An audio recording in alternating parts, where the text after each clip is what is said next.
Di kartun anak-anak, kuda Nil selalu muncul sebagai makhluk yang lucu dan bersahabat. Bulat, lamban, dan tampaknya selalu sedang tertawa. Tapi di alam liar, persepsi seperti itu bisa berakibat fatal. Kuda Nil, dengan semua kelucuan fisiknya, adalah salah satu hewan paling mematikan di Afrika. Mereka membunuh lebih dari 500 orang setiap tahun. Lebih banyak dari buaya, singa, bahkan hiu. Dan yang paling mengejutkan, mereka bukan predator.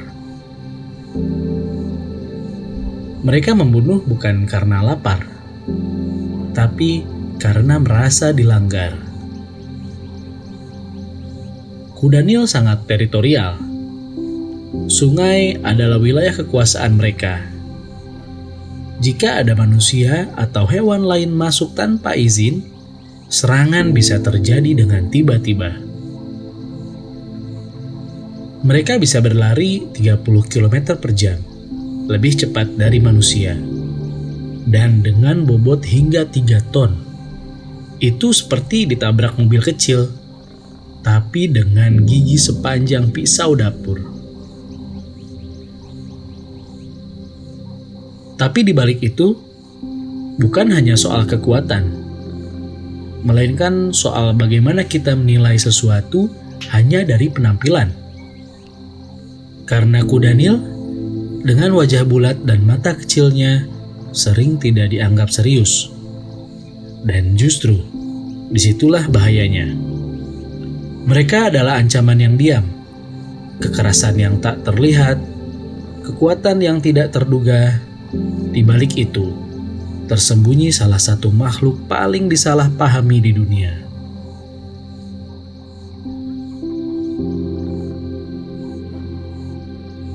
Setiap malam, saat padang savana mulai tenang, kawanan kuda Nil bergerak pelan naik ke darat. Mereka mengunyah rumput dalam jumlah besar, hingga 40 kg per malam. Tapi yang paling penting, bukan apa yang mereka makan, melainkan di mana mereka membuangnya. Keesokan harinya, semua itu masuk ke sungai. Kotoran kuda Nil yang kaya nutrisi menyebar bersama arus, memberi makan mikroorganisme dan plankton yang menjadi dasar dari seluruh rantai makanan air tawar. Tanpa kuda Nil, sungai kehilangan salah satu sumber energinya. Ikan kecil mulai berkurang, predator seperti burung dan buaya ikut terdampak. Bahkan, populasi manusia di sekitar sungai bisa ikut terdampak karena berkurangnya tangkapan ikan. Di balik itu, ada simbiosis yang tidak kasat mata. Kita cenderung memisahkan darat dan air, padahal keduanya saling bergantung. Dan kuda Nil, tanpa kita sadari, adalah penghubung yang menjaga keduanya tetap hidup. Mereka bukan hanya pemakan rumput besar. Mereka adalah distributor nutrisi, manajer alami dari ekosistem sungai yang rumit. Kehilangan salah satu makhluk ini bisa berarti kehilangan seluruh sistem yang menopang kehidupan ribuan spesies lain.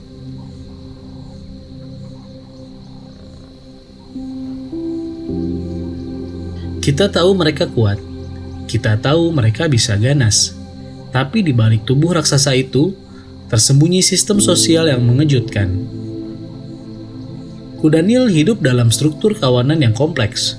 Biasanya, satu jantan dominan menguasai wilayah dan mengawasi betina serta anak-anak. Hubungan di dalam kelompok ini tidak hanya soal dominasi, tapi juga perlindungan dan interaksi sosial yang mendalam. Anak-anak kuda Nil akan bersembunyi di bawah perut induknya jika ada bahaya. Bahkan, jantan dewasa yang dominan tidak bisa seenaknya mendekati bayi kuda Nil. Induk akan mempertahankannya dengan gigitan maut jika perlu. Mereka saling mengenali suara, saling menyapa dengan dengusan dan teriakan rendah yang kadang kita anggap sebagai tawa. Dan di balik itu, sebenarnya ada bahasa yang tidak kita pahami. Bahasa yang tidak memakai kata, tapi tetap membentuk kedekatan dan identitas kelompok. Ada laporan bahwa kuda Nil bisa mengingat individu tertentu selama bertahun-tahun. Seekor induk bisa mengenali anaknya meski telah tumbuh dewasa. Di balik wajah datarnya, ada ingatan dan ikatan yang bertahan. Keluarga dengan segala bentuknya.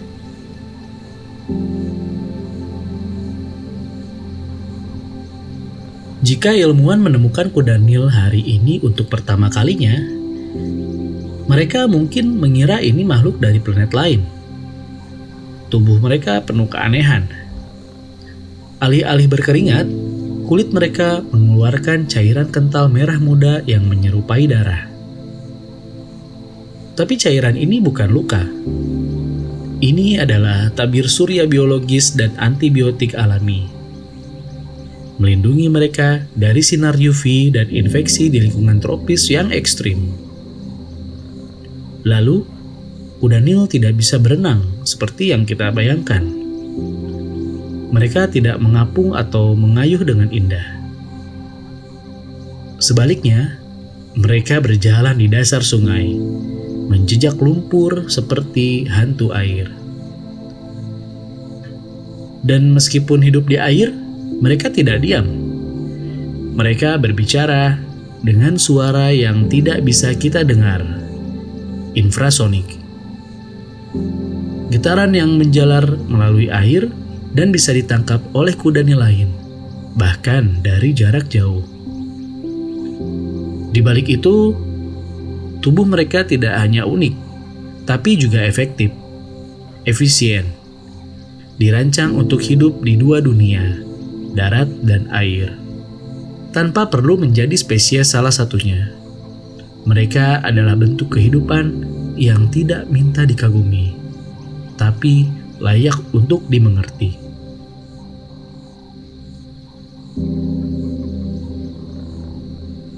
Kuda Nil tidak sedang punah, tapi mereka sedang tergelincir, pelan-pelan, senyap.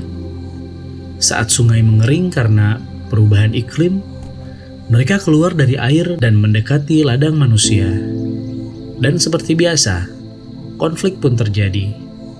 Manusia merasa terancam, tanaman dirusak, kuda Nil ditembak atau dijebak. Di tempat lain, mereka diburu karena gadingnya. Ya, kuda Nil punya gading. Dan sayangnya, itu lebih mudah diolah daripada milik gajah. Pasar gelap mengincarnya diam-diam.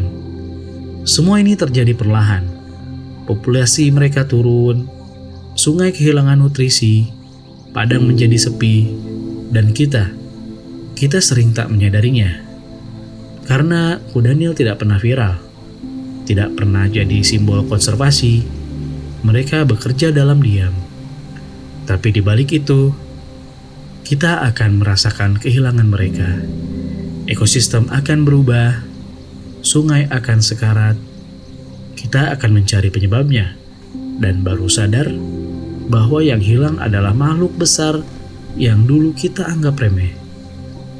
Kuda Nil bukan hanya bagian dari alam, mereka adalah jembatan, penyeimbang, dan pengingat bahwa kadang makhluk yang paling pendiam adalah yang paling berpengaruh.